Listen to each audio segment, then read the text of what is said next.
Hi guys, James at RampantLionReviews again for you today with another beer review. For this one we are going to head up to Gothenburg once again, Göteborg you'd say in Swedish, which is pretty much the beer city of Sweden these days. And this is a beer that I think will be really quite unusual and very interesting. So yeah, we'll see how we get on with this. So we're going to go back to Dugges Bryggeri once again, and today we have their Tonkanilla Mangorange. So this one should be a really interesting beer. So this one is a sour beer, wild ale, however you want to call it. There's oranges and mangoes in this one, and they've also put some Tonka Beans in this, which you know, I'd never heard of until I had a little look at them before doing this video. So yeah, it should be a really unusual beer, this one. It comes in at 6% ABV, and we'll just see how we get on with this one. You know, as I've always said, Dugges Bryggeri, they really shine when it comes to imperial stouts. Omnipollo, of course, brew a lot of their imperial stouts at the Dugges Bryggeri, and they do some really interesting sour beers as well. Probably my favourite beer that I've had from Dugges Bryggeri on the lighter end of the spectrum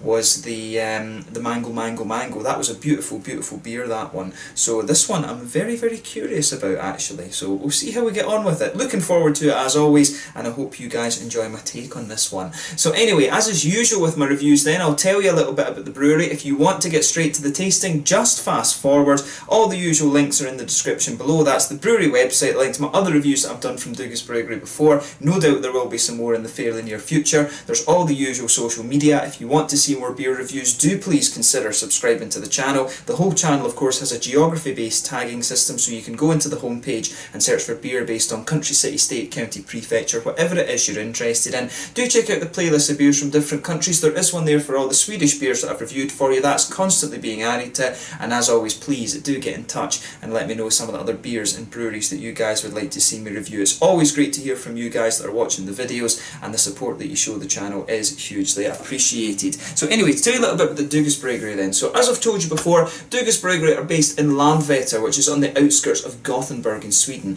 and the brewery was established back in 2005 in Mölndal by Mikael Engström Dugge, and since 2010 they focus mainly on top fermented beers. So due to the renaissance that's been going on with Swedish craft beer over the last little while, the brewery really very quickly outgrew their first home, and so they had to move to Landvetter.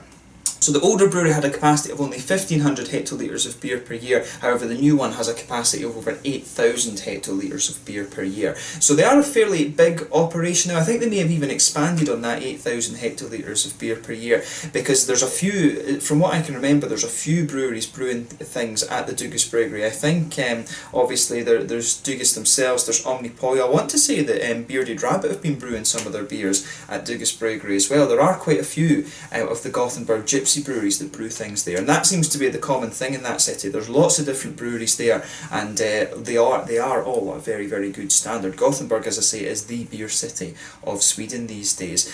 So if you get the chance to go there, I highly recommend that you do. Apparently the place to go is the Brewers Bar, because it's co-owned by a lot of people from the different breweries. So somewhere that I really do want to go and check out at some point. But yeah, as I say, a very interesting brewery. They tend to shine when it comes to the sour beer side of things, the sour and fruit beer side of things, but also when it comes to the imperial stouts. The Big Idiot was an absolutely lovely beer, and you know, the coffee imperial stouts that these guys have done with Hunters and Sons in England, which is now sadly defunct, they were always really good as well. The Sidamo Dimtu and the Key, they were absolutely beautiful beers, so I really hope they keep those up. And the Mango, like I say, is probably my favourite one on at the other end of the spectrum. But yeah, that's all you really need to know about the brewery just now. They are a fairly prolific brewery, but we only get some of their releases here in Sweden because of the government monopoly, the Systembolaget. But I really do recommend that you try some of these Dugges beers if you get the chance. They always tend to be pretty damn good. So yeah, let's leave it at that for just now. So let's get on to the tasting of this beer itself. If you want to read a little bit more about the brewery and stuff, check out the brewery website in the description below. Follow them on Facebook, and you can keep up to date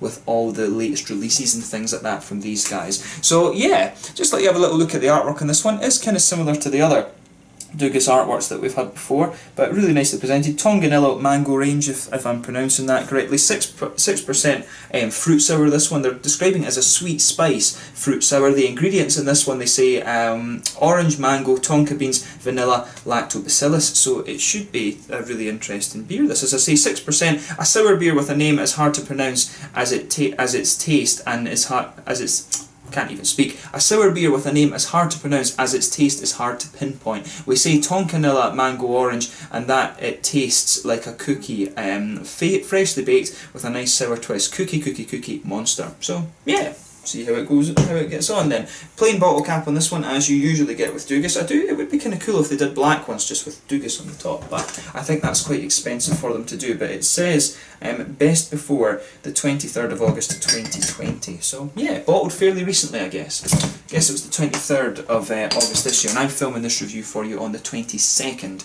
of September. This, of course, is one of the smaller partiers that came out in Systembolaget on the 21st of September, and this is the one that I was probably most curious about of the ones that I got.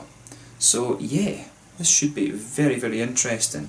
So, not getting too much. You can smell a little bit of the oranges and the mangoes as you open it up, but not too much kind of escaping the bottle early on. But as you can see, this beer's poured a nice kind of hazy straw yellow colour. There's a finger, probably a 2/3 finger, fading away to be a half finger of a frothy, I would say, white head on this one. It may be a very light fawny colour or something like that, but I think mainly sort of white colour there, but that's going to fade away to just be a very kind of thin foamy coating. But yeah, pale straw colour this one. If I put my fingers behind the glass, you can see it is quite hazy actually. One or two big bubbles sticking towards the side of it there, and a few little ones heading up towards the bottom of the head there. But you know, it looks pretty nice, and you can smell when you sugar it up a little bit, you do get a little bit of that, you know, almost lemon sherbety tartness that you get from the likes of the lactobacillus. But yeah, let's take a closer look at the aroma then and just see how we get on with this one. Yeah, that's interesting. You can smell the spice underneath this. Yeah, you really can smell the spice underneath this, but it's got a very nice kind of juicy. It's the mangoes and the oranges are really coming out in this one, but the vanilla is kind of infusing the whole thing. The vanilla is this kind of centre point, if you like. I had a little read about what Tonka beans actually are. So they're these little. It's basically the seed of a flowering plant from South America. They're about 1 inch long, so I guess about that size. And they look like raisins. They're this kind of black bean sort of thing. They're supposed to have a kind of vanilla-y but also fruity and spicy kind of taste. They're supposed to be very, very interesting to cook with. I was just very curious, but some kind of South American bean. And it seems to be that Dugges Bryggeri are getting a little bit more adventurous with things to actually put in their beers. They're experimenting a lot with sour beers and adding adjuncts and things. I don't know if you can call that an adjunct technically, but they're adding lots of different stuff to their beers. So it's an interesting kind of experimentation, this one, I guess. But there's a little touch of grassiness you can pick up. There is a wee bit of that grassiness with the hops. Yeah, nice grassiness with the hops. There's a little touch of that lemony sherbet note from the lactobacillus, of course. But yeah, the vanilla is really the thing that's most prominent in the aroma with this beer. Yeah, definitely nice vanilla notes.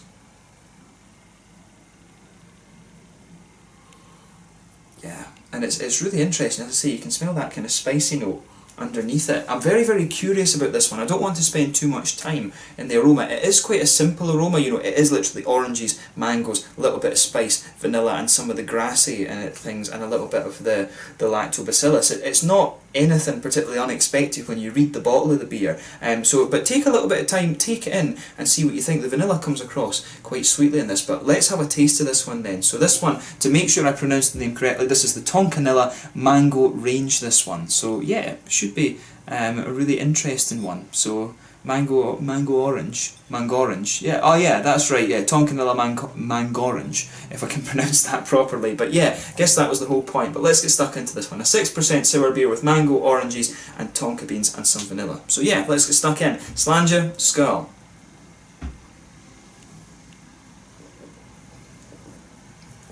Feel like an idiot now that I didn't pick up on the Mangorange. Didn't pick up on that word, so I was saying Mangorange. Stupid. But yeah, that's a really unusual. This is really unusual. This one. It's actually really quite sweet, to be honest with you.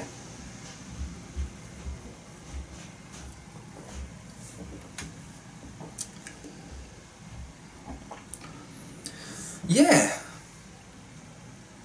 That's nice. This is one of these ones that you're questioning, is this really a beer?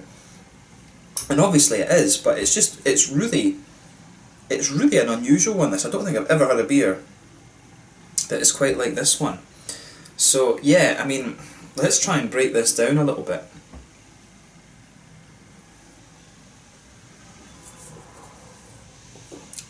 But it is very nice. you get the chance to try this, have a go at it. So yeah, you can feel there's definitely a little bit of a pale malt kind of, it's almost got a bit of that wheaty smoothness to it. You can feel a little bit of that just blanketing the middle of your palate there. But the vanilla's dominating the centre of your mouth, really. Definitely. As you go further into the aftertaste, it does kind of sweeten up a little bit, and you're getting a little bit of a kind of biscuity note from it, or cookies as the Americans would call it. They say on the side here cookies, and that's one of the things when it comes to Sweden. Sometimes they use the English, and sometimes they use the American English. So let's try and be universal. It tastes like a biscuity sort of thing to me, but that's the cookies to the Americans. It's got a little bit of that nice biscuity sweetness to it in the palate there. But yeah, and that comes out more and more as you go further into the aftertaste, and it's almost, as you come towards the front of the palate, that biscuity sweetness is there, but then the back of the palate, the centre of the back of the palate really sticks to that kind of vanilla side of things, which is really interesting.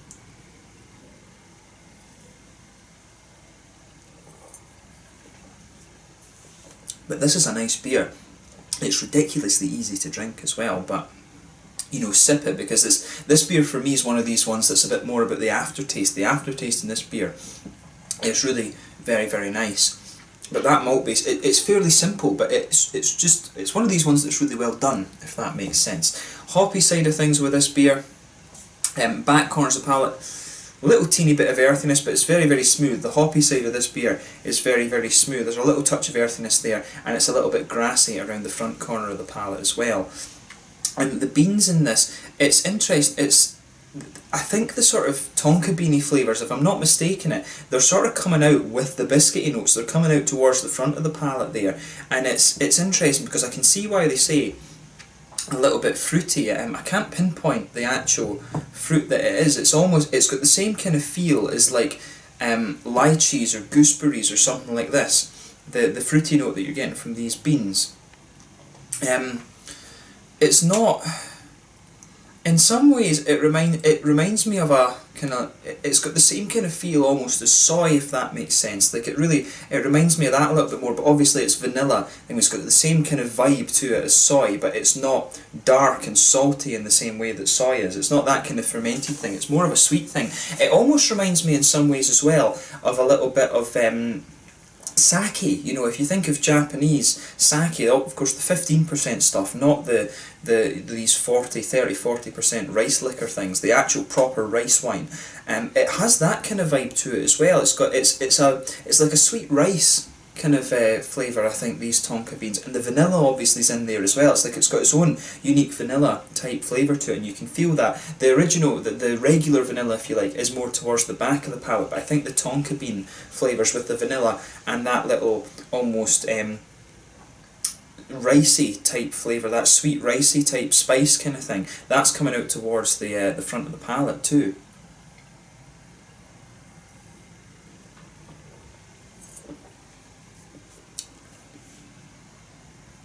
Yeah, but that's nice. It's a really interesting beer, this. Definitely one of the more unusual ones I've come across recently, so if you do get the chance to try this, have a go at it. I do hope they brew this again, because I think it's a really, you know, it's a really, really interesting one. And as I said, the coffee stouts and things that these guys do are really good. They seem to be almost, maybe the fact that they're brewing some of the Omnipollo beers is influencing them to try different things, of course. But Omnipollo, as we know, they use flavour essences in a number of their beers. The Dugges, of course, they'll be using the natural ingredients, if that makes sense. But this it's a really unusual beer. I highly recommend that you check it out. If you just go behind the front curve of the palate, you can pick up a little bit of you can pick up where the lactobacillus is coming out. You've got a little bit of that kind of lemony, tart sharpness to this beer. But the cookie flavours, the biscuity notes, and the Tonka beans, the little bit of that vanilla-y kind of thing, it comes out really, really nicely actually, and it goes together very, very well.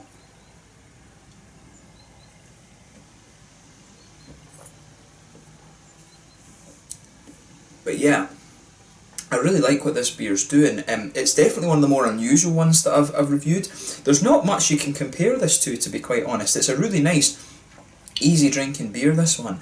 I'm not sure if what I would advise, I wouldn't advise pairing this one with food or anything, just take this beer at face value and see how you get on, because it is one of the more unusual things that you're going to come across, and that's, you know, in the diverse craft beer world that we already have. But this is a beautiful, beautiful beer, this one. Have a go at it and see what you think for yourself. In terms of the mouthfeel then, fairly light-bodied, this one. I think it's a fairly light-bodied beer, this. Carbonation's very smooth. It's got a little bit of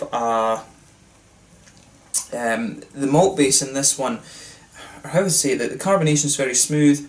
It's a more wet mouthfeel, this one, I would say. It's got a bit of wetness, but it does have a little touch of oily character to it. The malt base, like I said, is very smooth and very sweet. The biscuity notes, a little touch of spice in there, although it's not spice in the same kind of way that I would regard it. It's more of a sweet sort of spice, if that makes sense. Hoppiness, this beer is very, very smooth. The sourness, it's got a nice little touch of tartness to it as well. And the thing with the fruits that's interesting, because I haven't even mentioned the oranges or the mangoes in this beer.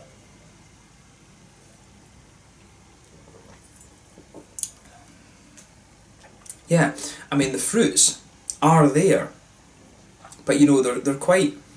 They take a back seat. Really, it's the vanilla, I think, that's more prominent, and that sort of tonka bean thing. So the fruits are there, and I mean, when you add fruit to the beer, it always comes out around the edge of the palate and suppresses some of the IBUs normally. You can pick up a little bit of the mango. I think the mango comes out quite nicely. There's a little touch of the orange, but for me, I think the mango's a little bit more kind of present there. So it does have a little bit of fruity juiciness, but the focus, of course, is really on the tonka bean and the vanilla flavours, which is nice. It's a really unusual sour beer, this one, but at the same time it is very, very nice. So have a go at it for yourself and just see what you think. This has been a really, really interesting one to review, so a big thumbs up to Dugges Bryggeri for this one, and I do hope that they produce this beer at some point again, although that said, I don't know how hard it is to actually get a hold of these tonka beans. But yeah, have a go at this beer for yourself and just see what you think. So to name it once again, Tonkanilla Mangorange, and it comes in at 6%. It's a really interesting beer, and one that I recommend you try for yourself. One of the more unusual things, pardon me, that I've reviewed on the channel recently. Have a go at it for yourself and just see what you think. But let's leave it at that. So this one was the Tonkanilla Mangorange from Dugges Bryggeri in Landvetter, just outside of Gothenburg here in Sweden. A really interesting beer, and one that I highly recommend you check out. So as always, let me know in the comment section below your own thoughts on this beer. Let me know what your favourite beers are from Dugges Bryggeri as well. Make sure you check out my social media, and I'm sure we'll return it to Dugges Bryggeri very, very soon. This was one of the releases on the 21st of September 2018 through the small party, so you probably will still be able to get a hold of this one in Sweden. Let me know if you're drinking this one from further afield as well. But thanks again for watching, and I will catch you guys very soon. Skål!